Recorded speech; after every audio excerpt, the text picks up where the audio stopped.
What's up, guys? Cat Daddy Crypto here. You know what I need you to do. Hit that subscribe button and subscribe to my YouTube channel. Stay up to date with news around KASPA and KASPA's ecosystem as a whole, as well as the rest of the crypto market. Subscribe and like this video. Let's get it.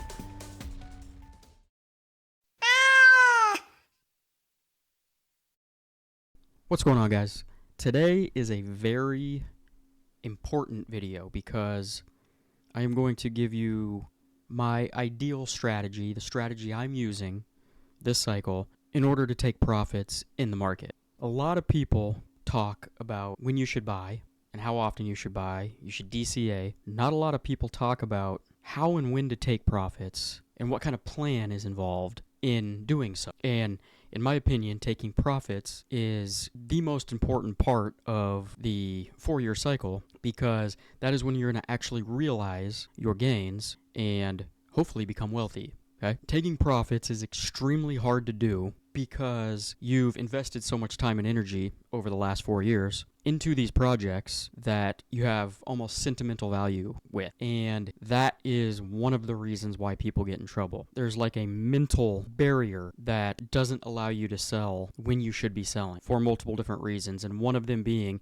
you've kind of accumulated a sentimental value to certain cryptos and your bags in general because they've been with you for so long. Now, first things first here, when taking profits, one of the worst things you can do is have certain price targets set in your mind, okay? Because what that's going to do is kind of put a mental block in your brain and potentially not allow you to sell until you get to that price. And what frequently happens is the price never makes it to that target and you end up round tripping your bags all the way back down to the bear market. It happens to a hell of a lot of people every single cycle. So make sure that you do not get stuck in your head any sort of price targets. We're going to look at other things that are going to give you an idea of when you should sell regardless of what the price is, because the market moves extremely fast to the upside and it also moves extremely fast to the downside, and you can miss it just like that. Along these same lines is not over trading. A lot of people get FOMO when they see a certain project going up. And what they'll do is they'll sell a project that has been sitting stagnant for a while for this project because all the hype is behind it at that point in time. And what they're doing is typically buying close to the local top. Okay? And more often than not, what happens is you're going to buy that local top. And then that crypto that you sold that had been stagnant for a while moves next. You missed out on all of those gains, and a lot of people will then sell back into that project at a higher price. So eliminate FOMO. Know that every crypto pumps and goes up, not necessarily always at the same time. They go in stages, and yours will pump eventually. You just got to be patient. So don't get overconsumed with price targets. And don't overtrade. Relax and chill, and your project will pump. So with those two things out of the way, in my opinion, this is what I do, and this, for me, works really well, and I believe is a very simple strategy to making sure that you come out of this market with good profits and not stressing out about it. I recommend that everybody has 3 different wallets. The first one is going to be your long-term hold. In my case, that's a little bit of Bitcoin, and I have a chunk of KASPA that I'm keeping long-term, okay? That's in a wallet by itself, Bitcoin KASPA only. I don't touch that wallet. I don't look at that wallet. I don't move anything in and out of that wallet.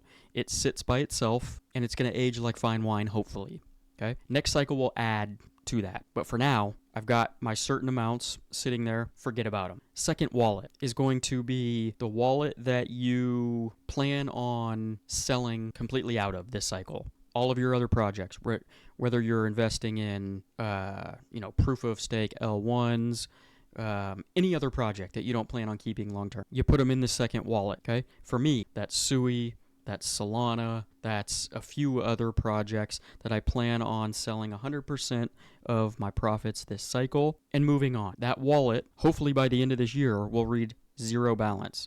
Well, it'll read stablecoin balance of whatever I accumulated in that wallet, okay? So it won't have a 0 balance. It'll have, hopefully, a very large stablecoin balance. And the third wallet is your short-term trading, right? You don't have to have this wallet, but if you do like to trade in and out of things a lot and look at charts and do whatever, have a separate wallet for that, right? So you're not confusing any of the 3. The long-term wallet, you just don't touch. The second wallet, which is the wallet that you are going to sell this cycle at the end of the cycle, and then a short-term trading wallet if you like to day trade or trade on the monthly or whatever you do. And what that's going to do is separate everything so that there's no mental block. You already know that this second wallet, everything inside of it is going to be sold 100%.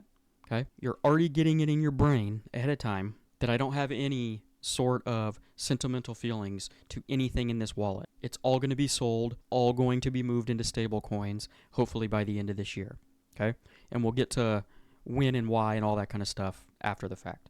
Right now, we're just getting the primary setup of what I think is very successful. At least it has been for me. And then the third wallet, you have your trading stuff so that you're not moving around stuff in your sellable wallet, and you're definitely not moving in and out of things in your long-term holding wallet. Okay? That way you're very clear on what you're doing. You label them very clearly what we're doing with each of these wallets, and so that there's no gray area when it comes time. In your selling wallet, the number 2 wallet, you're going to operate on the basis that everything in that wallet is going to zero. You have to get out of it. Get that in your brain mentally so that there is no, again, gray area when it comes time. Okay? You're going to be able to pull the trigger and make a sale and sell out of your crypto without any hesitation at all, because in your brain, you've already convinced yourself that's what you're going to do. You don't have to worry about your long-term holdings. Your trading wallet is your trading, okay? Everything in that middle wallet already in your brain as of right now, today. There's no sentimental value. It's all going. We don't want any of it come end of this cycle, okay? And that's going to remove that mental block that a lot of people get when it comes time to sell and they're not sure what to do, okay? Train your brain now so that when the time comes, everything is second nature and easy. Your brain is already hardwired into knowing that we're selling everything in this wallet. I can't stress that enough. That's why I've repeated myself a few times. Very important that you train your brain now before we get to that point in the cycle. And we're getting fairly close, I think. Now, when you're actually selling, right, when we get to the point where we're going to start taking profits in that second wallet, the middle wallet, you have to have a plan, okay? And like I mentioned before, it's not good to have certain price targets set in your brain, because all that's going to do is create a barrier where you're not going to be able to sell before that. Most people DCA into the market. You buy a little bit at a time, right? When you get money on your paychecks, whatever it might be. Certain percentage basically goes into the market in fairly regular intervals for a lot of people. But when it comes time to selling, most people have no idea what the hell they're doing. It is good to have a similar strategy to exit the market. Maybe your strategy is, if you 2 or 3x, you take 10% or 20%, okay? And set levels so that, again, there's no mental barrier that when this time comes, you won't be able to do it. It'll come easy because you've played it back in your mind 100 times. You're going to be able to click the button. You're going to be able to sell. Everybody's strategy is going to be different, but what I'm doing is a percentage layer out at certain marks, okay? Not price marks, but certain profit marks, certain amount of X's that are being done on certain cryptos, okay? You take 10, 20, 30, 50% maybe if we, are moving into the parabolic phase of the market. Everybody's going to be a little different, but make sure you have some sort of plan written down so that you're able to do that when the time comes. I think right now we are getting into the late stages of this cycle.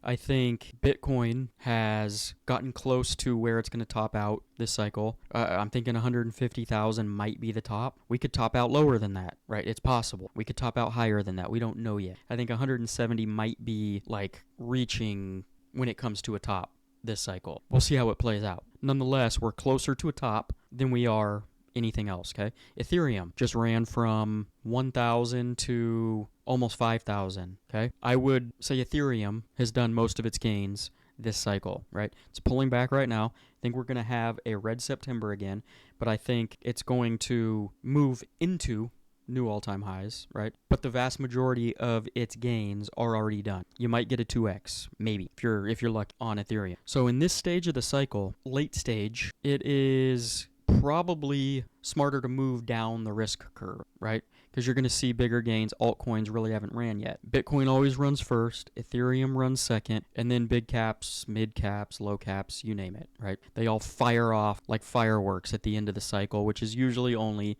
a month or two long. I'm still expecting that to happen Q4 this year because that's what we've seen in the past, but that's not 100% given either. The cycle may extend, it may end early, we don't know yet. But we have to monitor bull market peak indicators because typically, based on history, this is how we know when the market is overheated and when the top is very, very near, imminent. Right now, none of these cycle top indicators have fire. None of them. So when I say we're in late stage of the cycle, I mean we're in late stages, but we're not in that parabolic phase yet because none of these indicators have flashed. Okay? We're going to watch this real closely, and when one or two start to flash, we'll probably see that in the market because altcoins will probably be at their initial stages of euphoria, and we can start to really hone down on taking profits at that point. Small percentages at a time. Okay? But at this stage in the cycle, like I said before, it's typically smarter to move down the risk curve. Now, this is not financial advice, and I'm not telling you to go buy meme coin number 3,064 on CoinMarketCap. I'm telling you to buy solid projects that you think are going to do well, but I'm also just saying that investing in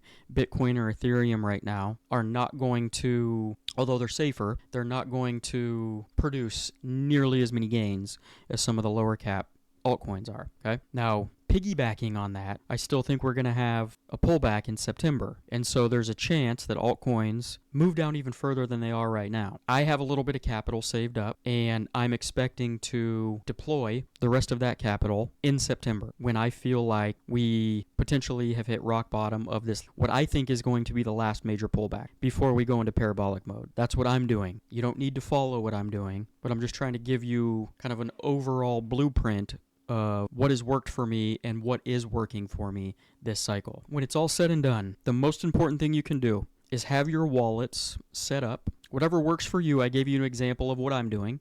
I think it works very well for me, but have it set up so that it's comfortable for you. And what I highly recommend you do is have a plan laid out, ingrain that plan in your brain, and follow through with that plan when the market gets overheated. Because if you've ingrained in your mind what you're going to do ahead of time, and you've repeated it in your mind over and over again, you're not going to have nearly as much trouble letting your crypto go when the time is necessary, right? Have a plan, stick to it. Have a plan, stick to it. That is how you're going to be successful in this market, and that's how you're going to be successful when trying to sell your crypto that a lot of people are going to miss and round trip long term. Remember, when the market gets overheated, you're going to have a lot of people telling you it's never going to go down. We're not going to have another bear market, and I would caution everybody to not listen to those people. We will have another bear market, in my opinion, and we will have a blow off top this cycle. The best thing you can do is sell what you're going to sell as close to the top of the cycle as you can, layer out, and put your profits into stable coins, right? So lastly, what to do with your crypto after you sell out of it, okay? What I'm going to do is sell everything into stable coins. I'm going to diversify into USDT, USDC, and probably BUSD, which is Binance's stablecoin. Those are the top three in my opinion. Now, God forbid one of them, rugs, something happens to it in the bear market, all of your profits are not in one stablecoin, okay? USDT has FUD every bear market, but yet it emerges from the rubble and still is the top stablecoin in the market every single cycle. That's probably going to happen again this bear market. There's going to be fear that it's going to go away.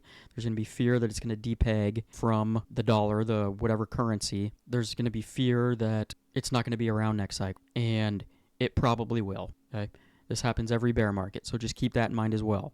But diversify your profits into multiple stable coins just in case. And what I'm going to do is just hold those stable coins in that wallet, that middle wallet, that number 2 wallet where I took all of my profits from and I sold everything. That's just going to have pure stable coins in it. And then from that point, when I feel like transferring those stable coins into my bank account so that I can buy something, right?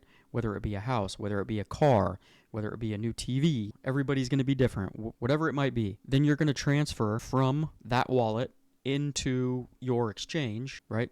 your tier 1 exchange, which for most of you is going to be either Coinbase, Crypto.com, or Kraken. And then you can transfer to your bank account from there. And for me, that is the most efficient and simplest way to take profits. It's not the cheapest way. It's going to cost a little bit more money, but what it's going to do is save you the headache from transferring money to an exchange and then back, to an exchange and then back, to an exchange and then back. And if you're sending, I would recommend, if you are going to do that, right, in any sort of transfer back and forth where an exchange is being used, to never transfer more than $10,000 at a time. I would keep it under that mark. So transferring 10,000 here and back, here and back, here and back, here and back.